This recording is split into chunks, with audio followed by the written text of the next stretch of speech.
날마다 우리 짐을 지시는 주 곧 우리의 구원이신 하나님을 찬송할지로다. 모든 생명의 주인 되시는 아버지 하나님, 벌써 6월의 첫 주일이 되었습니다. 살같이 빠른 세월을 실감하며 우리에게 주어진 시간을 아끼고 선용하며 살게 하옵소서. 이 시간 예전에 모여 정성을 다해 찬송과 경배를 올려드리며 예배하게 하시니 감사합니다. 주님의 평강이 삶의 자리까지 이어지게 하시고 감격과 감사로 한 주간을 이끄는 힘을 얻게 하옵소서. 예수님의 이름으로 기도합니다. 아멘. 다 같이 경배 찬송 67장 다 함께 부르겠습니다.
최재영 성도님께서 교동문 63번으로 성시 교독하시겠습니다.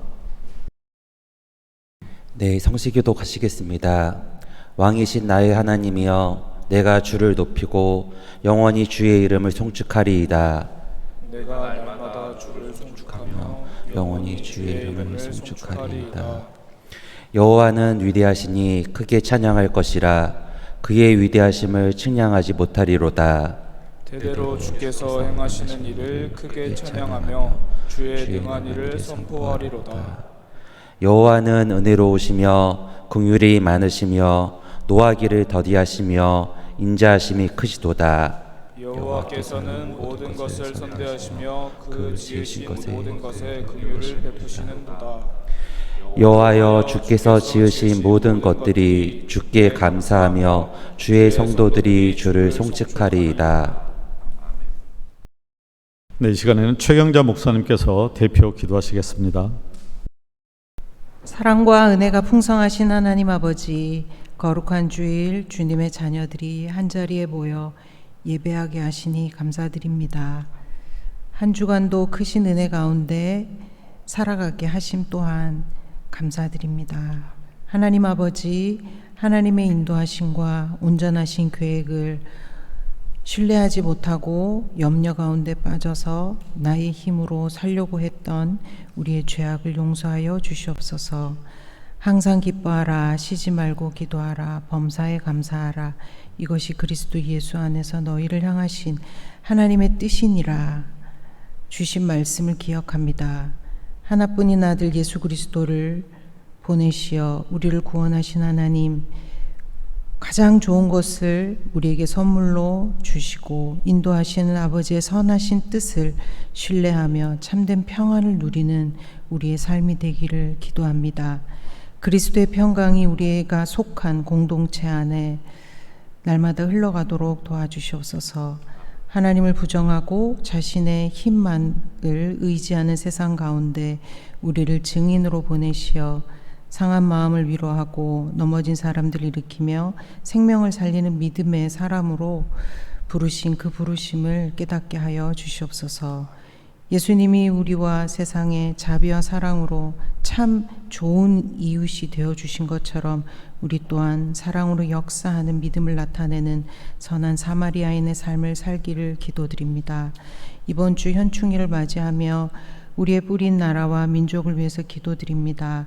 자유와 평화를 위해 자신의 생명을 아끼지 않았던 이들의 고귀한 헌신과 사랑을 기억하며 먼저 마음 깊이 감사할 수 있도록 도와주시옵소서. 사회 곳곳의 지도자들과 어른들이 다음 세대에게 분열과 다툼이 아닌 화해와 연합의 본을 보이게 도와주시고 하나님의 나라 가치가 인정되는 더 아름다운 세상을 향한 소망을 품는 대한민국이 되도록 도와주시옵소서. 애지원 교회를 축복하여 주셔서 맡기신 영혼들을 섬기는 복음의 사명을 잘 감당하도록 인도하여 주시옵소서. 성도들이 서로 사랑으로 하나 되며 함께 믿음으로 성장하는 거룩한 공동체 되도록 도와주시옵소서. 오늘 목사님에게 성령의 능력과 은혜를 더하셔서 우리에게 들려지는 말씀이 능력이 되어 나의 삶의 자리에서 성숙한 열매를 풍성히 맺게 인도하여 주시옵소서. 이 모든 말씀 우리를 구원하신 예수 그리스도의 이름으로 기도드립니다. 아멘.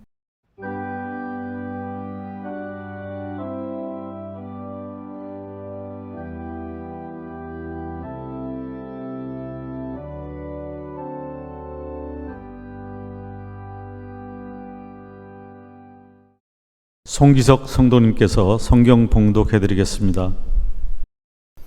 오늘 우리에게 주시는 하나님의 말씀은 마가복음 9장 2절에서 5절, 16절에서 24절 말씀입니다. 봉독해 드리겠습니다. 엿새 후에 예수께서 베드로와 야고보와 요한을 데리시고 따로 높은 산에 올라가셨더니 그들 앞에서 변형되사 그 옷이 광채가 나며 세상에서 빨래하는 자가 그렇게 희게 할 수 없을 만큼 매우 희어졌더라. 이에 엘리야가 모세와 함께 그들에게 나타나 예수와 더불어 말하거늘 베드로가 예수께 고하되 랍비여 우리가 여기 있는 것이 좋사오니 우리가 초막셋을 짓되 하나는 주를 위하여 하나는 모세를 위하여 하나는 엘리야를 위하여 하사이다 하니 예수께서 물으시되 너희가 무엇을 그들과 변론하느냐? 무리 중에 하나가 대답하되 선생님 말 못하게 귀신 들린 내 아들을 선생님께 데려왔나이다.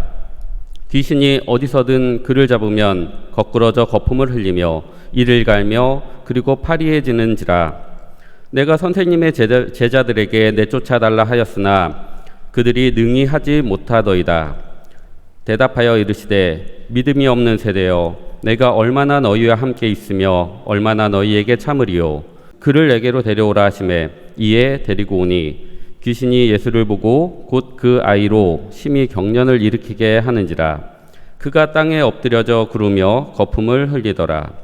예수께서 그 아버지에게 물으시되 언제부터 이렇게 되었느냐 하시니 이르되 어릴 때부터니이다.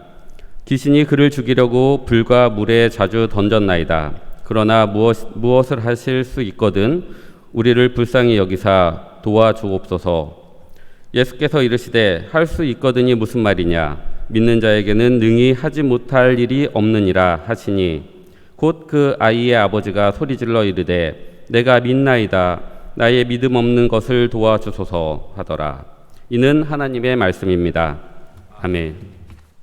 하늘 연 성가대의 찬양이 있겠습니다.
이 시간에는 양승준 목사님께서 설교하시겠습니다.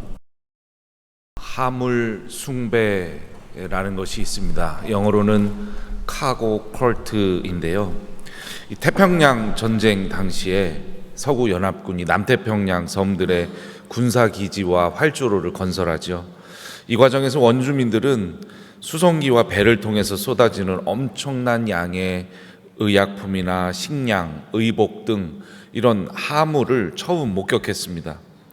물건들이 하늘에서 떨어진다고 마법처럼 생각한 원주민들은 자기들의 조상신이나 초자연적 존재가 보내주는 선물이라고 생각했죠. 원주민들은 화물을 다시 불러오기 위해서 서양인들이 하던 행동을 그대로 따라하기 시작했는데요. 나무와 지프로 비행기나 관제탑 그런 모형을 만들고 나무로 헤드폰을 쓴 채 활주로에서 군대식 행군을 하면서 교신을 흉내내는 그런 의식을 치르기도 했습니다. 2차 대전이 일어나고 미군이 들어오면서 이 하물 숭배는 더욱더 기승을 부리는데 인류학자 존 프럼은 1930년대 말쯤에 비행기로 티난섬에 도착합니다. 원주민 말을 유창하게 구사할 수 있었던 이 프럼은요, 떠나면서 티난섬 사람들에게 물건을 더 많이 싣고 내가 다시 오겠다고 약속하죠. 그리고 준비 작업으로 이러이러한 일들을 하면 좋겠다고 일러주었습니다. 프럼이 떠난 후에 티난섬의 원주민들은 착륙 비행장, 관제탑 이런 것들도 만들고요, 모형 스피커, 헤드폰을 장착하는 등 만반의 준비를 하고 프럼을 기다리는 의식을 치렀지요.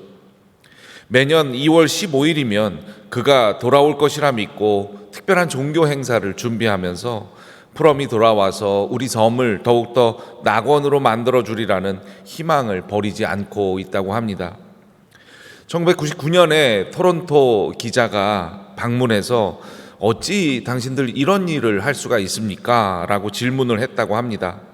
그러자 섬 사람 중 하나가 이렇게 말했습니다. 아니, 그리스도인들은 예수가 오기를 2000년이나 기다리고 있다는데 우리는 존 프럼을 60년밖에 안 기다렸습니다. 왜 우리 보고 이상한 사람들이라고 합니까? 지난주 교목자님 설교에서는 사도행전 5장에 기록된 소유를 팔아서 얼마를 감추고 헌금한 그 아나니아와 삽비라 부부를 베드로가 주의 영을 시험한다 하면서 책망하자 그들의 혼이 떠나고 죽은 내용의 기록들을 살폈습니다. 본문을 깊이 해석하시면서 초대교회의 그 임박한 재림 사상이 제2성전기 유대교의 종말론적인 기대를 계승한 것이며 예수의 부활을 이 종말의 시작으로 해석함으로써 곧 재림이 일어날 것이라는 강한 확신으로 발전한 것임을 언급해 주셨죠. 이 초기 기독교는 유대교의 종말론 그리고 예수의 부활 신앙을 합친 사상이 팽배했습니다. 그러나 시간이 지나도 재림은 오지 않았지요.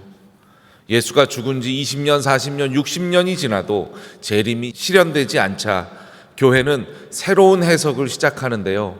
베드로후서 3장 8절 같은 말씀에 보면 주께는 하루가 1000년 같고 1000년이 하루 같은 이 한 가지를 잊지 말라, 그런 말씀도 나타나기도 하죠. 앞서 언급한 이 존 프럼의 운동과 비교하면 흥미로운 유사점들을 발견할 수 있습니다. 특정 인물이 다시 올 것을 기다리고요, 그 귀환이 새로운 시대를 가져온다고 믿고 예상 시점이 지나도 그 신앙은 지속되는데 그것이 지연될수록 새로운 해석들이 생긴다는 거죠. 이 재림 신앙은 기독교 신앙의 한 요소로서 이를 주제로 한 찬송가도 174장부터 181장까지 8곡이나 실려 있습니다. 잘 아시는 하나님의 나팔소리라는 제목의 찬양도 있고 신랑 되신 예수께서 그런 찬송도 있죠. 그런데 임박한 재림을 지나치게 강조하거나 특정 방식으로 해석할 경우에 심각한 부작용이 생겨날 수 있습니다. 먼저 현실 도피적인 신앙이죠. 학업이나 직업을 포기하고 사회에 참여하거나 사회적인 책임을 회피하면서 문화, 학문 이런 것의 발전에는 무관심하는 현상이 나타날 수 있습니다. 실제로 역사상 일부 재림운동과 작금의 이단 종교들에서는 재산을 처분하라, 생업을 포기하라, 이런 사례들이 비일비재하게 문제점으로 드러나고 있죠. 두 번째는 반복되는 종말 예언과 신뢰의 상실입니다. 역사적으로 수많은 사람들이 재림의 날짜를 예언했고 예언이 실패할 때마다 교회에 대한 불신과 신앙적인 혼란이 야기되었습니다. 셋째는 공포 중심의 신앙, 그리고 지도자의 권위 남용입니다. 마치 베드로가 아나니아와 삽비라 부부에게 복음과 신앙의 중심인 사랑과 은혜를 간과하면서 심판에 대한 두려움과 정죄를 강조한 것처럼 이렇게 종말이 임박했다고 주장하는 일부 집단에서는 지도자가 특별한 권위를 갖게 되죠. 하나님이 나에게만 계시를 주셨다, 재림의 비밀을 나만 알고 있다, 이런 주장이 등장할 경우에 경제적인 착취, 심리적인 통제, 또 집단적인 고립으로 이어질 위험이 있다고 합니다. 그렇기 때문에 우리 현대 기독교에서는 재림을 언제 일어날 사건이라기보다 어떤 삶을 살아야 하는가, 이런 희망의 신앙으로 이해해야 할 것입니다. 이런 내용에 입각해서 오늘 본문의 말씀인 마가복음 9장에 나타난 변화선 사건과 그 직후에 이어지는 귀신 들린 아이를 치유하는 희망의 사건 이야기를 함께 묵상해 보고자 합니다. 이 두 장면은 매우 대조적이죠. 한 장면은 산 위의 영광입니다. 다른 한 장면은 산 아래의 혼란이고요. 하나는 산 위에서 황홀한 신비를 체험한 후에 감동과 은혜에 머물러 있는 장면이고, 다른 하나는 산 아래로 내려와서 아픔과 고통이 있는 세상의 현실과 마주하는 장면이죠. 예수님께서는 제자들을 산 위의 영광에만 머물라 하지 않으셨고 반드시 산 아래로 데리고 내려오셨다는 오늘의 장면을 기억해야 할 것입니다. 오늘 본문은 우리에게 물어봅니다. 우리의 믿음은 그저 은혜에만 머물면서 현실을 외면하고 도피하고 사회적인 책임을 져버리는 신앙인가? 아니면 만나고 부딪히는 사람과 사건들을 통해서 고난당하고 시들어가는 이들에게 생명을 전해주고 세상을 살려내는 사랑의 신앙인가? 오늘 본문 말씀은 예수님께서 베드로와 야고보와 요한을 데리고 높은 산에 올라가시는 장면으로 먼저 시작하죠. 성경에는 중요한 세 개의 산이 등장합니다. 모세의 시내산, 율법을 받은 산이고요. 엘리야의 갈멜산, 예언자의 승리가 선포된 산이지요. 그리고 예수님의 변화산, 복음의 영광이 드러난 산입니다. 이 성경에서 산은 초월적인 공간이라고 할 수 있는데요. 인간이 익숙한 세계를 벗어나서 하나님의 어떤 신비한 관점을 체험하는 그런 자리입니다. 예수님께서는 제자들을 높은 산으로 데려가셨다는 것, 단순한 장소 이동이 아니었죠. 그들의 존재를 끌어올리는 사건이었습니다. 우물 안의 개구리처럼 자기 세계 안에 갇혀 살아가는 인간을 더 높은 차원, 더 가득한 진리와 생명의 세계로 부르시는 거죠. 이것은 종교 혹은 교육의 정의와도 같은 맥락이라고 볼 수 있는데, 궁극적인 실제라고 여겨지는 것과의 관계에서 얻어지는 변화의 체험이 바로 종교의 정의입니다. 우물 안에 있다가 예배당에 나와서 예배하고 찬양하고 또 기도하고 말씀을 듣고 교제와 선한 일을 행하면서 기독교와 관계를 맺고, 그것을 통해서 우물 밖으로 나가 하나님의 관점을 얻고 더 넓은 세계를 볼 수 있고 더 높은 세계를 올라가면서 경험하고 느끼는 그런 깨달음과 경외심이 종교적인, 특히 기독교적인 세계관과 가치관에 눈을 뜨면서 성장과 성숙을 이루게 하지요. 오늘날 교육, 또 학교도 마찬가지입니다. 학교는 단지 기술을 전수하는 공간이 아니라 인간 존재를 더 높은 차원으로 이끄는 그런 곳이어야 하겠죠. 진정한 교육은 정보와 지식의 축적만이 아니라 도전과 창의를 통해서 혁신하고 변혁을 이루어가는 과정입니다. 그런 의미에서 변화사는 단순한 종교 체험의 장소만이 아니라 인간 존재가 번데기가 나비가 되듯이 변화되고 변형되는 그런 공간이라고 할 수 있겠습니다. 그런데 변화산의 사건에서 흥미로운 사실은요, 변화산에 올라간 세 제자가 먼저 가장 변화되어야 할 사람들이었다는 거죠. 베드로와 야고보, 요한은 누굽니까? 복음서를 보면 그들은 끊임없이 권력을 좋아했던 이들이었습니다. 누가 더 큰가? 이것을 놓고 항상 경쟁하던 애들이었어요. 하나님 나라조차 세속적인 성공의 의미로 이해했던 사람들이었습니다. 이들에게 예수님은 높은 산을 경험하게 하시지요. 예수님의 옷이 광채가 나면서 빨래하는 사람이 어떻게 빨래를 해도 저렇게 휘어질 수 없겠다는 말씀까지 나타납니다.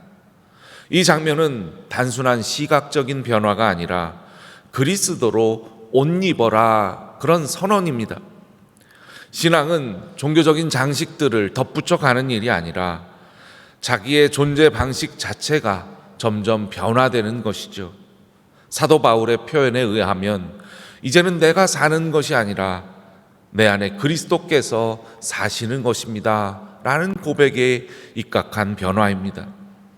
그런데 베드로는 그 순간 말합니다. 랍비여, 우리가 여기 있는 게 좋사오니 초막 셋을 짓겠습니다. 그러자 저자 마가는 아주 냉정하게 설명하죠. 그가 무슨 말을 하는지 알지 못함이로라. 베드로는 지금 횡설수설을 하고 있는 것입니다. 그는 황홀경 자체에 사로잡혔기 때문에 엑스타시에 빠져서 자기가 무슨 말을 하는지 모르고 있는 거죠. 열광주의, 광신적인 그런 신앙의 모습을 보여주고 있는 듯합니다.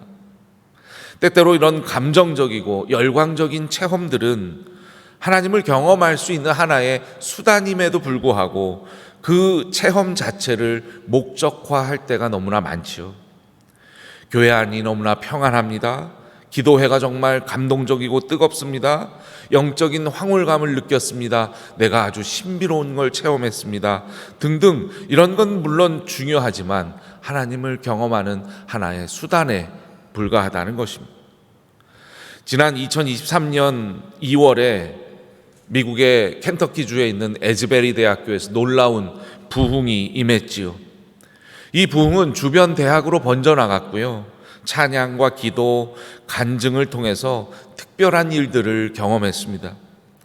그러나 3년이 지난 지금 언제 그런 일이 있었냐는 듯 부흥의 불길은 점점 사그라들었고 당시 참여했던 이들의 믿음도 미지근하게 식어버렸다 그러죠. 어떤 이들은 이런 감정적인 경험의 영역도 중요하지만 성경을 연구하고 제자를 양육하는 것을 통해서 고민하는 이성적인 것이 필요했다고 비판하기도 합니다. 감정적인 체험, 이성적인 연구, 관계적인 양육 모두 다 신앙에 있어서 중요하지요. 여기 덧붙여서 현실을 변혁하는 깨달음과 행동이 있어야 머리의 이성, 가슴의 감성, 또 손과 발의 부지런함 이런 것들을 통해 우리의 영성이 더욱더 고양될 수 있다고 생각합니다. 오늘 말씀에서 예수님은 산 위에 머물지 않으시죠. 왜냐하면 복음은 현실을 도피하는 게 아니라 현실을 변혁하는 것이기 때문입니다. 그리고 제자들에게 말씀하십니다. 이제 산 아래로 내려가자. 산 아래로 내려오자마자 예수님께서 보신 것은 무엇이었습니까? 바로 변론이었습니다. 논쟁하는 것이었어요. 제자들과 서기관들이 논쟁하고 있죠. 그런데 정작 이 논쟁의 주제인 귀신 들린 아이는 고통 속에, 처절함 속에 휩싸여 있었습니다. 아이의 아버지는 절망과 좌절 가운데 있었고 동네 사람들도 걱정과 근심에 휩싸여 있었지요. 특히 아이는 쓰러지고 거품을 흘리고 이를 갈고 있었다고 표현합니다. 그런데도 종교인들은 논쟁만, 서로 이긴다고 변론만 열심히 하고 있는 중입니다. 예수님께서 이렇게 탄식하십니다. 믿음이 없는 세대요. 감리교회 창시자 존 웨슬리 목사님은 이런 사람들을 가리켜서 거의 그리스도인, almost Christian이라고 불렀습니다. 이런 그리스도인들은 말은 많지만 삶에는 능력이 없다고, 참된 그리스도인들과 거리가 멀다고 비판하셨죠. 오늘날 종교와 교육의 영역에도 비슷한 위기가 있는 것 같습니다. 우리는 지식을 풍성하게 축적하죠. 그러나 인간 존재를 살려내는 지혜는 점점 더 약해지고 있는 것 같습니다. 정보는 넘치는데 영혼은 메말라 갑니다. 연결은 많아졌는데 관계는 고립돼 가지요. 성과는 높아졌는데 그래도 존재는 항상 불안합니다.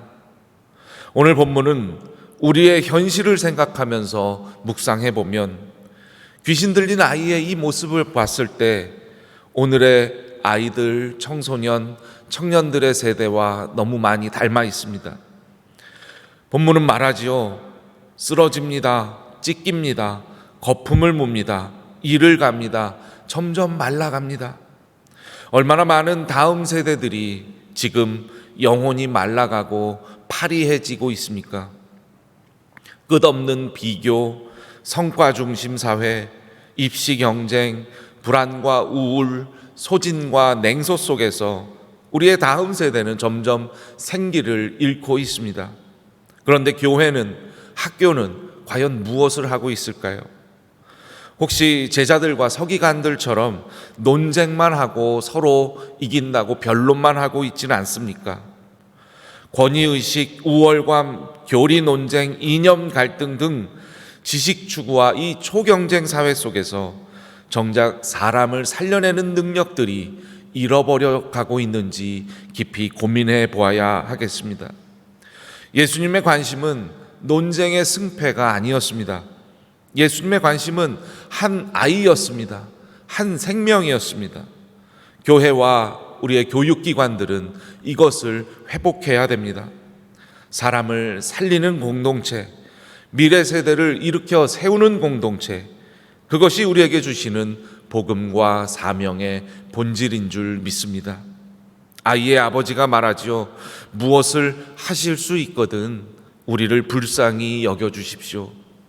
얼마나 지쳐 있고 얼마나 절망 가운데 있는 믿음입니까? 희망이 거의 무너진 상태입니다. 그때 예수님께서 말씀하시죠. 할 수 있거든? 할 수 있거든이 무슨 말이냐? 믿는 자에겐 능치 못할 일이 없느니라. 이 말씀은 단순한 긍정주의가 아닙니다.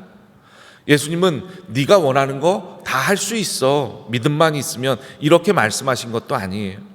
오히려 하나님 나라의 능력 안에 참여할 수 있는 그런 믿음을 말씀하신 거죠. 이와 같은 믿음으로 얻는 구원은 단순히 감동을 받고 은혜를 받고 그 은혜에 중독된 사람처럼 산 위에만 머물러 있는 그런 영광스러운 모습으로 살아가기만을 원하는 것이 아닙니다. 상처 입은 사람들을 품고 낙심한 영혼들을 일으켜 세우고 시들어가는 곳에 생기를 불어넣어주는 일이지요. 이런 믿음은 그냥 믿음이 아니라 사랑으로 역사하는 믿음이고 그냥 구원이 아니라 치유적인 구원이다고 할 수 있습니다. 마지막에 오늘 본문에는 기록하진 않았지만 뒤에 말씀에 가면 제자들이 집으로 돌아와 몰래 묻지요. 예수님, 우리는 왜 하지 못했습니까? 예수님께서 말씀하십니다. 기도 외에는 이런 유가 나갈 수 없느니라. 여기서 기도를 또 황홀경이나 신비체험이나 원하면 다 들어주는 것으로 오해하지 말아야 합니다. 기도는 주문이 아니죠. 주술도 아닙니다. 기도는 하나님을 조종하는 그런 기술도 아니라 하나님의 뜻 안에서 인간이 변화되는 과정이 바로 기도입니다. 기도 속에서 우리는 하나님의 마음을 배우고 하나님의 시선을 배우고 하나님의 사랑을 배우게 되지요. 그래서 참된 기도는 결국 사람을 살리는 그런 방향으로 나아가게 됩니다. 사랑하고 존경하는 우리 애지연 성도 여러분, 오늘 우리가 살아가는 시대는 똑똑한 사람도 물론 중요하지만 사람을 살리는 사람을 필요로 합니다.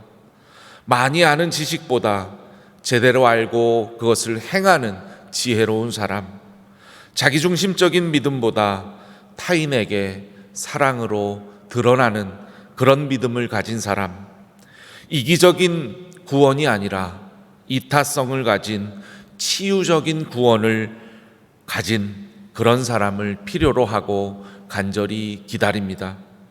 참된 신앙은 산 위에 황홀경에 머무는 것이 아닙니다.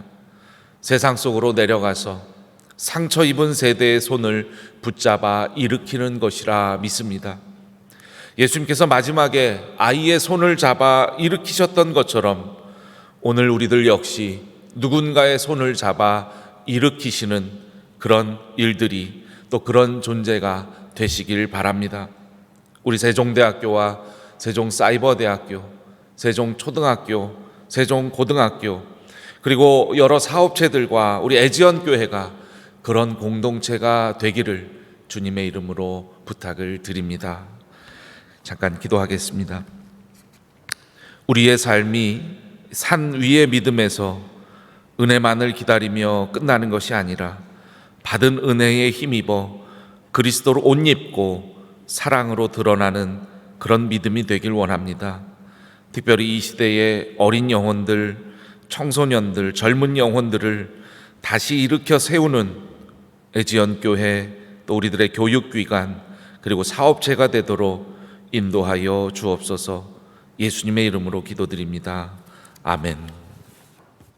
은혜의 말씀 감사합니다. 이 시간은 헌금 봉헌 및 헌금 기도 시간입니다. 김현희 성가대원의 특성 후에 이승혜 성도님께서 드려진 예물을 위해 헌금 기도를 해주시겠습니다.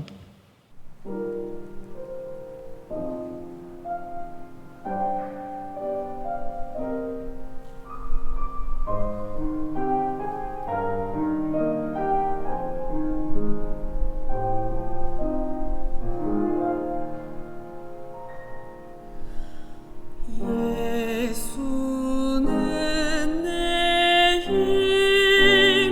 힘이요 나의 기쁨 내 참 소망 그 이름의 생명이 내 삶의 이유라.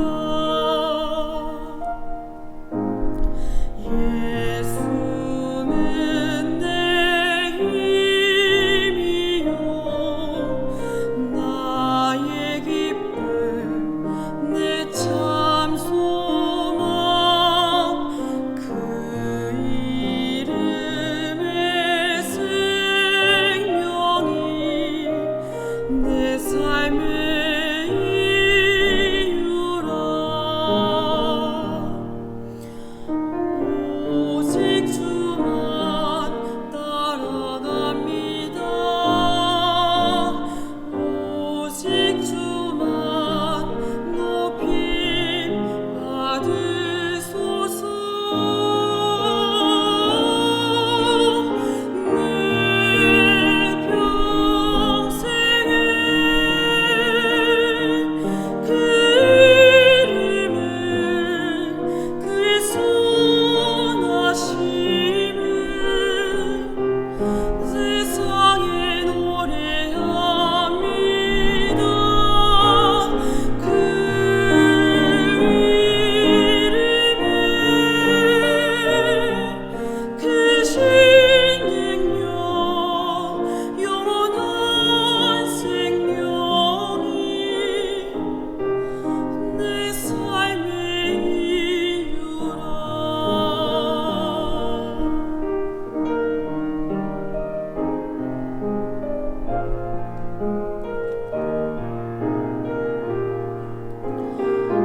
내가 사나 죽으나 그 이름을 위하여 내 모든 것 다 드리니 나를 받으소서. 오직 주만 따라갑니다. 오직 주만 높임 받으소서. 내 평생에 그 이름을 그의 선하심을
사랑과 은혜가 풍성하신 하나님 아버지, 오늘도 우리를 예배의 자리로 불러주시고 변화산의 영광과 산 아래의 현실을 함께 바라볼 수 있게 하시니 감사드립니다. 우리의 신앙이 산 위의 감동과 은혜에만 머무르지 않게 하옵소서. 예배의 감격과 말씀의 은혜를 품고 일상 속으로 나아가 상처 입은 사람들을 품게 하시고 낙심한 영혼들을 일으켜 세우게 하옵소서.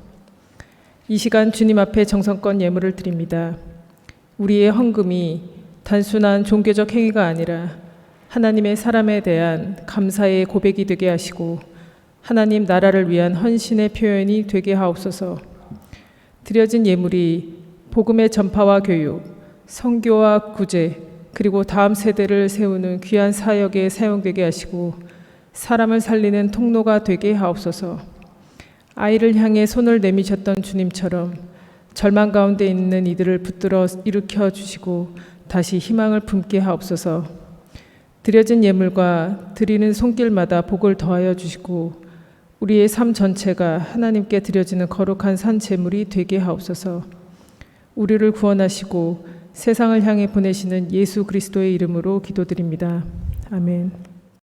오늘도 이 예배에 참여하시는 모든 분들께 하나님께서 주시는 은혜와 평강이 마음에 가득하기를 기원합니다. 오늘 벌써 이제 6월입니다.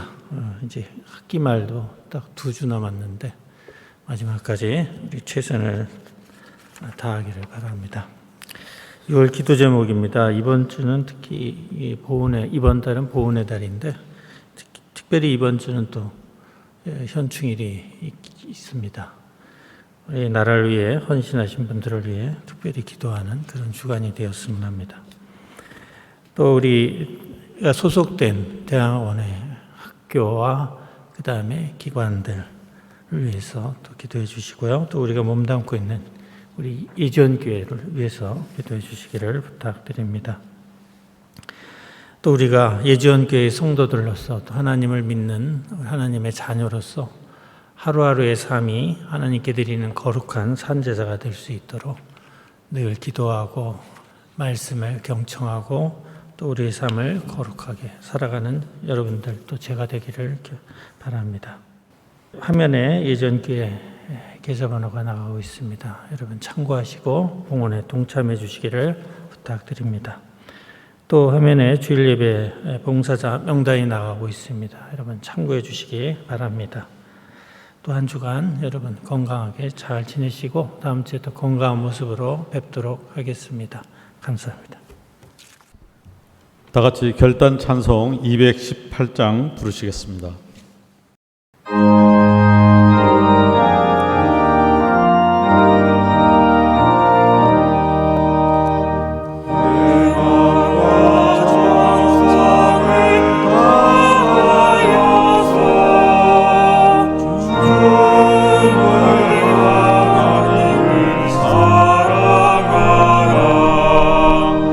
내 몸을 아끼고 사랑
다 같이 주기도문으로 예배를 마치겠습니다.